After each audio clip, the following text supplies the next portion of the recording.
BJP अपने सहयोगी दलों के साथ मिलकर बहुत जल्द वक्फ संशोधन विधेयक पेश करने वाली है, जिसको लेकर विपक्ष में विरोध के सुर उठ रहे हैं। समाजवादी पार्टी शुरू से ही इस विधेयक के विरोध में है। बीते दिन अखिलेश यादव ईद के मौके पर उत्तर प्रदेश की राजधानी लखनऊ में ईदगाह पर पहुंचे। इस दौरान पत्रकारों ने उनसे वक्फ बिल को लेकर कड़े सवाल किया। इस पर कन्नौज सांसद अखिलेश यादव ने कहा, वक्फ संशोधन विधेयक 2024 जो है उसके कई सारे दल जो है वो विरोध कर रहे हैं और ज्यादातर देश के जो विपक्षी दल हैं वो इसके खिलाफ हैं। बड़े पैमाने पर राजनीतिक दल इसके खिलाफ करेंगे और सपा भी इस बिल का विरोध करती है और ये बिल जब सदन में आएगा इसका विरोध हम लोग जमकर करेंगे और सबसे कहेंगे कि इसका बिल का विरोध किया भी जाना चाहिए। ये भी आपको बता दें कि अखिलेश के अलावा तमाम विपक्षी दल भी इस बिल के खिलाफ हैं। वक्फ संशोधन विधेयक पर कांग्रेस ने पहले ही अपना विरोध दर्ज करा दिया है। बीते दिनों वक्फ बिल पर जेपीसी रिपोर्ट को फर्जी बताते हुए राज्यसभा में विपक्ष के नेता मल्लिकार्जुन खड़गे ने कहा था कि ऐसी फर्जी रिपोर्ट को हम नहीं मानते, सदन इसे कभी भी नहीं मानेगा। उन्होंने आगे कहा कि वक्फ बिल पर हमारे अनेक सदस्यों ने डिसेंट नोट्स दिए हैं, उनको प्रोसीडिंग से निकालना अलोकतांत्रिक है। जितने लोगों ने डिसेंट नोट्स दिए हैं क्या उनमें से कोई पढ़ा लिखा नहीं है? खड़गे ने कहा कि डिसेंट नोट्स डालकर रिपोर्ट पेश की जानी चाहिए, आपने उसको डिलीट करके ये रिपोर्ट तैयार कर दिया है। कांग्रेस के बाद अब आम आदमी पार्टी के राज्यसभा सांसद संजय सिंह ने भी इस बिल का विरोध किया है। संजय सिंह ने बिल को लेकर कहा कि आज आप वक्फ की संपत्तियों पर कब्जा कर रहे हैं, कल आप गुरुद्वारा पर चर्चा करेंगे, चर्च और मंदिर की संपत्तियों पर भी कब्जा करेंगे। ये हम बर्दाश्त नहीं करेंगे, आगे जो भी होगा हम उसका कड़ा विरोध करेंगे। संजय सिंह ने आगे कहा कि जब से ये सरकार बनी है तब से मुस्लिम धर्म और मुसलमानों की संपत्तियों पर ये सरकार नजर जमाए बैठी है। सबको गुमराह करके भाईचारे को खत्म करना ही बीजेपी का मकसद बन गया है, जो हम होने नहीं देंगे। संजय सिंह के अलावा पश्चिम बंगाल की मुख्यमंत्री ममता बनर्जी ने भी इस बिल को लेकर अपनी नाराजगी जाहिर की है। उन्होंने कहा कि सरकार हम लोगों को जीपीसी रिपोर्ट में शामिल ही नहीं की है, न ही प्रदेश के किसी सीएम से राय मशवरा किया गया है। उन्होंने सवाल उठाते हुए कहा, क्या केंद्र सरकार का यह कर्तव्य नहीं है कि वह राज्य सरकारों से सलाह मशवरा करे?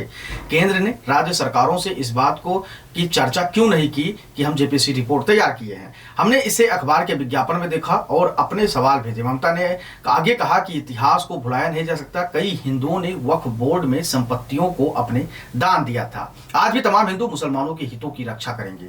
लेकिन विपक्ष के इन तमाम नेताओं की बातें सुनकर आप सोच रहे होंगे कि आखिर इस बिल में ऐसा क्या है जिसको बीजेपी पास कराना चाहती है और विपक्ष चाहती है कि ये बिल पास ना हो, जिससे मुसलमानों के हितों की रक्षा ना हो सके। तो चलिए सबसे पहले हम आपको बताते हैं कि आखिर में इस बिल में ऐसा क्या है जिससे पक्ष और विपक्ष सहित मुसलमानों में अफरा तफरी का माहौल बना हुआ है। चलिए पूरी कहानी हम आपको बताते हैं।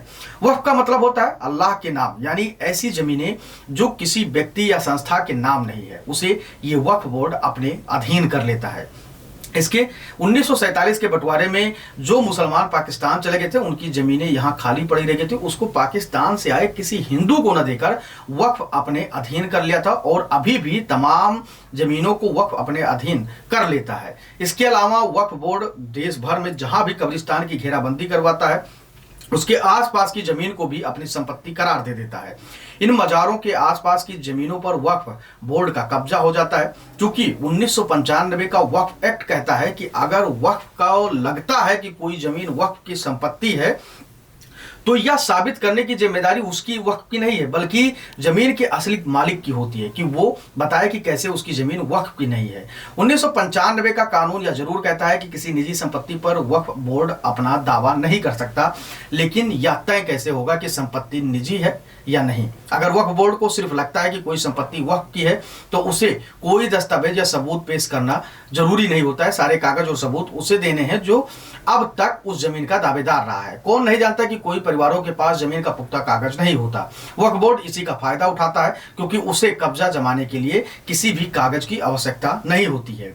1954 में वक्फ बोर्ड का गठन हुआ, हालांकि 1995 के संशोधन से वक्फ बोर्ड को असीमित शक्तियां मिली। पीवी नरसिम्हा राव की कांग्रेस सरकार ने वक्फ एक्ट पर 1954 में संशोधन किया और नए नए प्रावधान जोड़कर वक्फ बोर्ड को असीमित शक्तियां प्रदान कर दी। वक्फ एक्ट 1995 का सेक्शन 3R के मुताबिक अगर कोई संपत्ति किसी भी उद्देश्य के लिए मुस्लिम कानून के मुताबिक पाक यानी कि पवित्र, मजहबी यानी धार्मिक या चैरिटेबल परोपकारी मान लिया जाए तो वह वक्फ की संपत्ति हो जाएगी। वक्फ एक्ट 1995 का आर्टिकल 40 कहता है कि यह जमीन किसकी है या वक्फ का सर्वेयर है, वक्फ बोर्ड तय करेगा। बाद में वर्ष 2013 में संशोधन पेश किया गया जिससे वक्फ को इससे संबंधित मामलों में असीमित और पूर्ण स्वायत्तता प्राप्त हुई। इसके अलावा अगर आपकी संपत्ति को वक्फ की संपत्ति बता दी गई है तो आप उसके खिलाफ कोर्ट नहीं जा सकते, ये जान लीजिए। आप वक्फ बोर्ड से ही गुहार लगानी होगी। वक्फ बोर्ड का फैसला आपके खिलाफ आएगा तब भी आप कोर्ट नहीं जा सकते। इसलिए अब मोदी सरकार वक्फ बोर्ड की शक्तियां कम करने का प्लान बना चुकी है। वक्फ बोर्ड के असीमित अधिकारों पर लगाम की दिशा में केंद्र सरकार ने संशोधन प्रस्तावित किए हैं।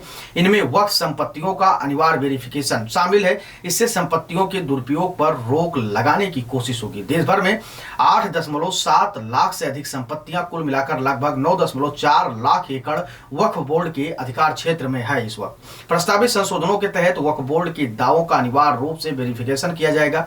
इसीलिए देश के तमाम मुसलमान मौलवी और इन वोट पाने वाले नेताओं ने इस बिल का विरोध कर दिया है और लगातार विरोध कर रहे हैं। वैसे आप अपनी राय हमको इस बिल को लेकर जरूर दीजिएगा कमेंट सेक्शन में कि ये बिल पास होना चाहिए या नहीं। लेकिन सबसे बड़ी बात यह है कि जिस प्रकार से वक्फ बोर्ड का गठन किया गया था, जिसके बाद वक्फ बोर्ड का लगातार देखा गया कई तरीके का उन्होंने मनमानी किया है और कई सारे लोगों की जमीनों पर अपना अधिकार जमा लिया। उसके बाद जिनका जमीन था वो परेशान हो गए क्योंकि वो कोर्ट नहीं जा सकते और वो अगर अपना जमीन वापस लेना चाहते हैं तो वक्फ बोर्ड में ही जाना होगा। अगर वक्फ बोर्ड को ये नहीं लगता कि ये इनकी जमीन है तो वो उसे जबरदस्ती हथिया सकता है, उसके बाद भी वो नहीं जा सकेंगे कोर्ट। इसी को लेकर तमाम लोगों ने तमाम शिकायतें दर्ज कराई थी। उसके बाद मोदी सरकार अब एक्शन में है और कहा जा रहा है कि कुछ ही दिन के अंदर वक्फ विधेयक संशोधन बिल पास हो जाएगा। वैसे इस खबर को लेकर आपकी क्या पूछ रहा है, आप अपनी राय हमें कमेंट सेक्शन में जरूर दीजिएगा। धन्यवाद।